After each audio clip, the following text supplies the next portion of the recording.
Hello, everybody, and welcome to Scene Time with me, Emma T. When I say Emma, you say T. Emma Tea. T. Emma T. And I'm lucky enough to have a wonderful guest with me here today who will introduce themselves to you now. Hi, my name is Martin and I'm from Germany. I'm playing improv since 2009 and it is my great pleasure to have this session with Emma T, who I first met back in 2000 when we were at the start of the pandemic, and Martin Bödecker, our dear friend who sadly passed on, brought us together, and it's such an honor to do this with you today. Thank you so much, Martin. And it's an honor to know you, and thank you, Martin, for bringing us together. You have a particular format we're going to look at today, which is going to use a wheel, I believe. That's true.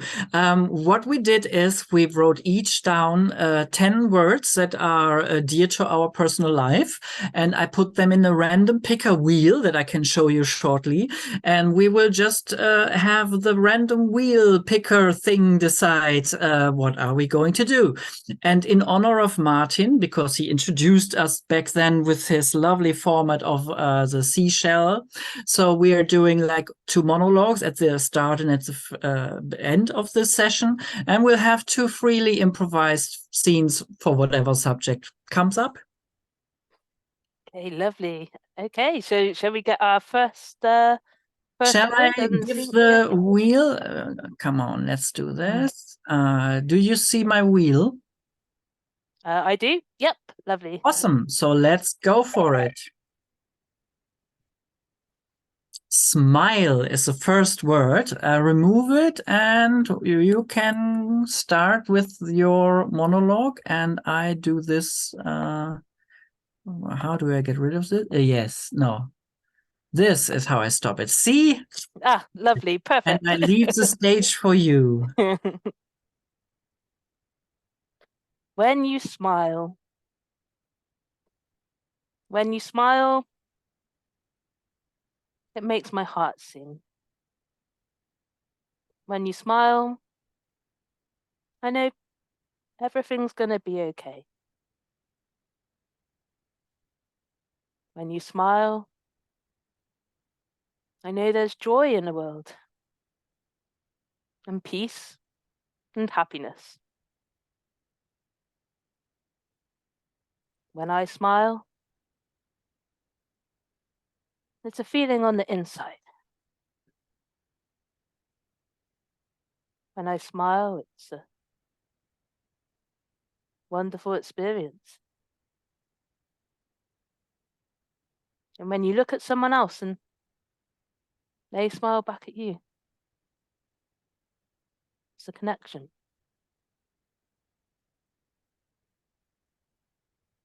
Everything else can fly out of the way.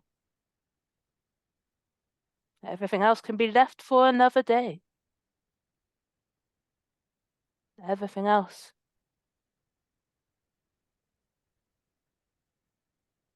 can disappear. For that one moment, deep within your heart, a smile brings joy. A smile of happiness. A smile of love. And with each smile that you smile at someone else, they might continue the joy. Put them in a good mood. They smile at someone else going by and they smile at someone else and the joy spreads. Happiness is within us all. And sometimes all we have to do is smile.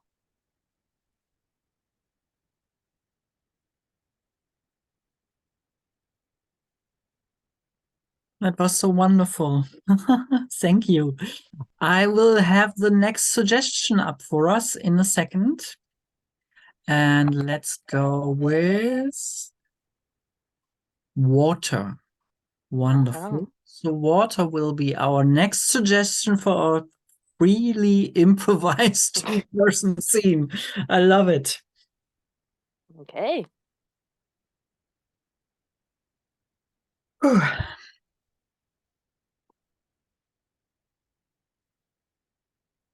You know, I was running this morning, and while I ran along the river, I thought about you. Really? Well, I hate to say this, but I was thinking about you too. Really? Yeah, That's so lovely that you also thought about me. I yeah, was out of breath when I crossed the corner at King's Road and Marvel, and I remember seeing you out of breath when we were at the cinema. You were very taken in by the movie we saw. yeah. I mean, it was a horror. I, I know. and well, the thing about horror movies is, well, they just scare me in a way that I find exciting. Like scary new things, like us, a new You a were new very relationship. scared. You were very scared. But I realized how scared you were when all the popcorn went flying everywhere. And I was feeling a little bit of pity and sadness. But then again, it was very cute. Oh, well, that's the thing. That was one of our first dates, and I felt then that you were strong. You'd look after me. I just, well, you know, when terror happens, when the giant aliens burst out of the screen and my heart's You're beating, back. huh? I I'm will have there, your back. and you can catch my popcorn and make sure I don't spill it everywhere. And Actually, I love to steal your popcorn, especially the salted one. You never notice when I steal it, by the way. Or I, are you just very kind and let me have it? John, I knew I could. You were making it a bit obvious. I could see your hand reach into the packet and take it away, and you thought that I wasn't noticing, but Well, I did realize it when I put all the water over you by accident. That was that was.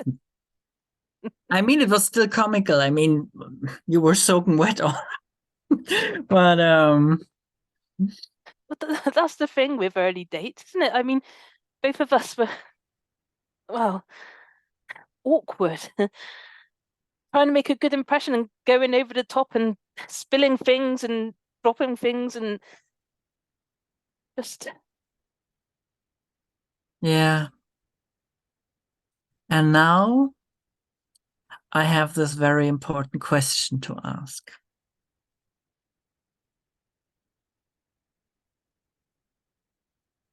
Do you want to be my water roommate partner in life? wow, when you put it like that, I'd love to. Awesome. So we can have our hot water bottles every night on the couch when we watch telly. Horror films, I hope. Of course, we love to hear you scream again. It'll be Guess warm. what? I Yes. think I put on a kettle and we make some tea and some hot water bottle and we pop in aliens. That would be absolutely lovely. I get it.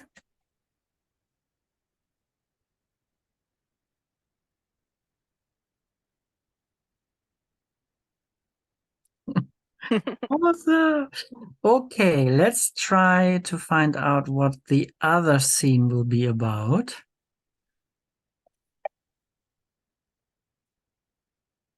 Music. Ah, I see, I see, I see. well,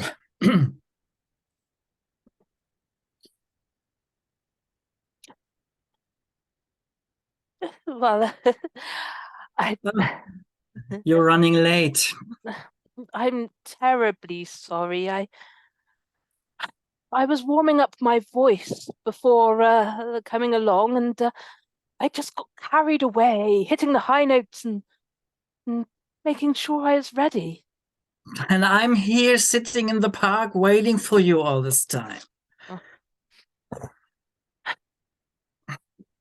no, when we sing to those passers-by, and they throw their money in the hat, how wonderful we perform. I love it so much, Tim. I, I've been looking forward to today. Oh, my dearest Bertha.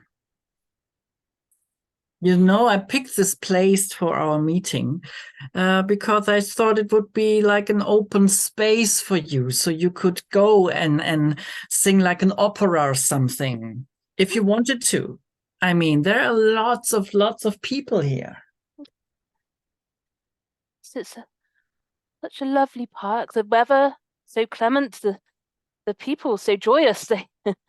They all have a smile on their face, and well, the music we make together is beautiful. I forgot my instrument, by the way. So Oh, I'm sorry. um, Is that a big problem? well, Tim, I guess I mean I've never sung without it. Well, it will have to do then. I mean, all I could bring was this little piece of paper, but it's hardly making any noise. So Tim, usually the way that you play your harmonica, yeah, it's absolutely beautiful. It makes such a sound, and I've come to rely on it, you know. well, I will blow this for you then, and let's see what happens.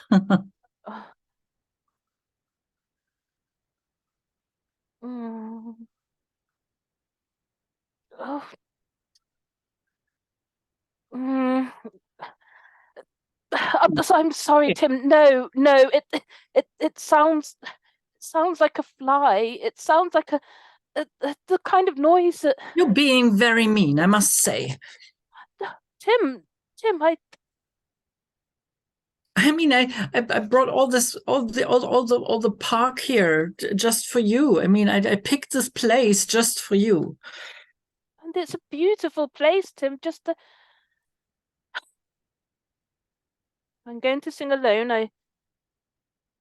Admit it, you don't love me anymore.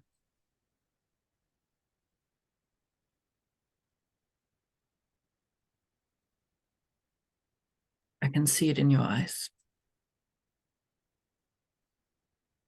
I fell in love with the music.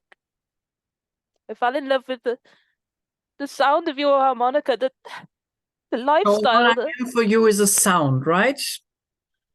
And just music in your ears or something. That's not enough. I want more. Well, I don't.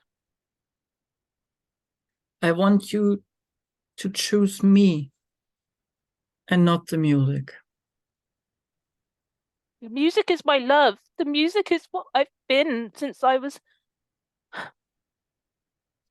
young.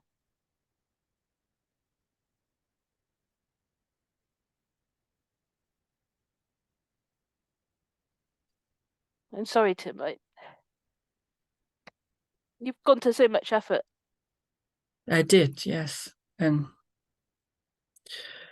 well, I don't know what to say to you any longer. I guess this is goodbye then. Guess this is goodbye. Oh, well, my dear. This is goodbye. This is goodbye. Thank you. Thank you for the money.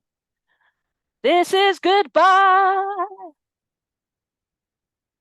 This is goodbye.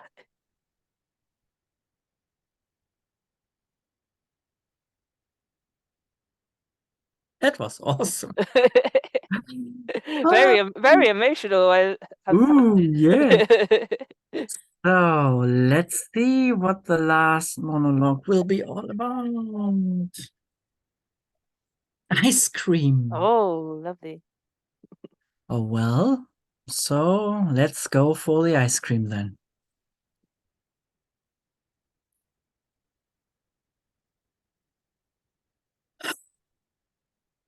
I can still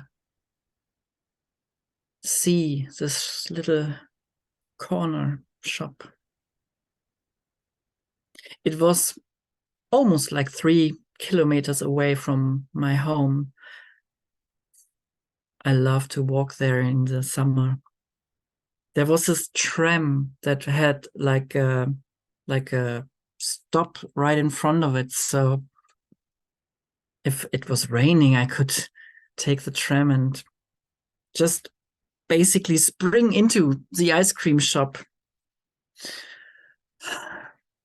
Oh, and how I loved lemon ice cream. Lemon ice cream was like the perfect little thing because it is on first taste, it's very sour and and a little bit bitter. But then on second taste, it's so sweet. And in combination with the ice cream waffle, it was there that I fell in love for the first time. He was the ice cream parlor son, Antonio, because it's, of course, an Italian ice cream. Germans don't make good ice cream. Italians make great ice cream. He was 17, tall, handsome. I had such a big crush on him. Oh, it was embarrassing. Really, it was embarrassing. Yeah, I can still smell that shop. I can still smell the ice cream. I can hear the sound of the game machine in the corner. There was a jukebox. You remember those 50s jukebox where you put in some coins and then they played music? There was always music in this ice cream parlor.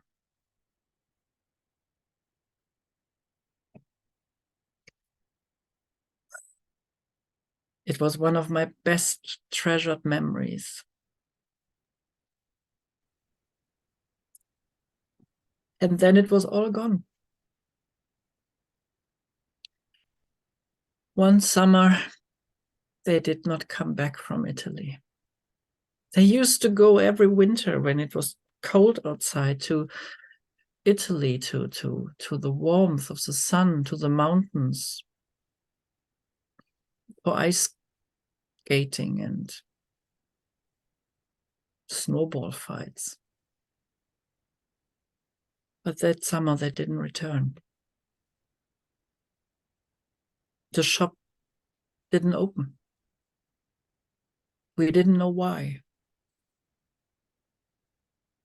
I was waiting for him.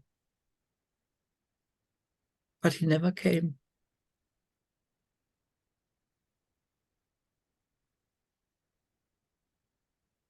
It was a year later that I heard he died in an avalanche. Just so young, so senseless.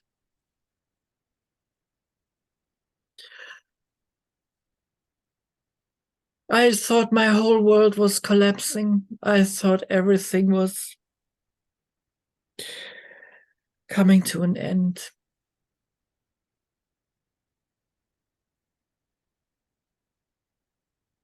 What can I say?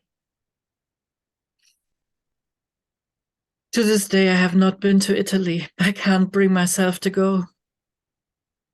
What do you do when your first crush dies? Do you go on? I still love the taste of ice cream, of lemon ice cream, to be exact. There's another ice cream parlor in my town now, of course. They do sell ice cream, and I do go there on a regular basis. But it's just not the same.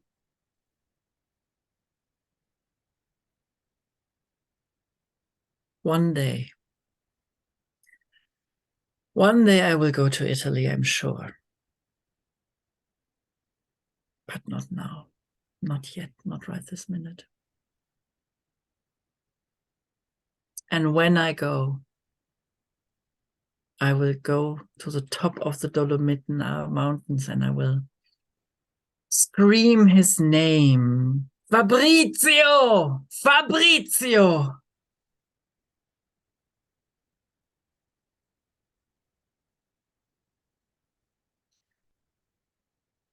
And I will know that I have found closure at last. And it will be good to have closure.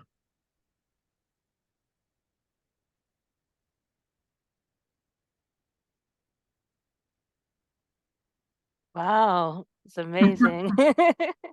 That's our screen time. That was absolutely amazing. I love that so much. Thank you so much, Martin. Now I just have one question which I ask my guests, which is, what do you love about improv? Oh, that's very sudden, this question. Let me think. Well, we started this program talking about getting to know each other at the early beginnings of the pandemic, thanks to Martin. And I think that's what is the essence of me, what I love about improv. It's the international community. We came together in a pandemic. I mean, within like 1 or 2 weeks, we were having improv sessions all over the world, and we become such a tight-knit unit. So it's such a lovely, lovely thing in times like these. So that's what I love about improv, first and foremost. Meeting people, have something together that you can do, be creative together, creating things on the spot like we did. I mean, we had no preparation at all. We just had words, and look, we did like 20 minutes or something, and not much is needed. It's just what we do, what we build with each other. There are no rules. Everything is possible. It's always something fresh, always something unexpected. You never know. And even if you're failing, it's celebrated, and we fail big and we go on.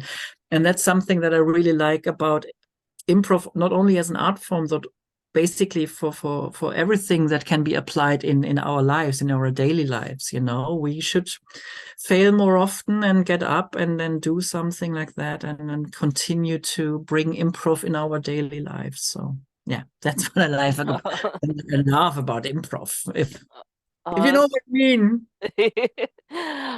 so wonderful. Thank you so much, Martin, for being my guest. And thank you, everyone, for watching. This has been Scene Time. Bye, everyone. Bye.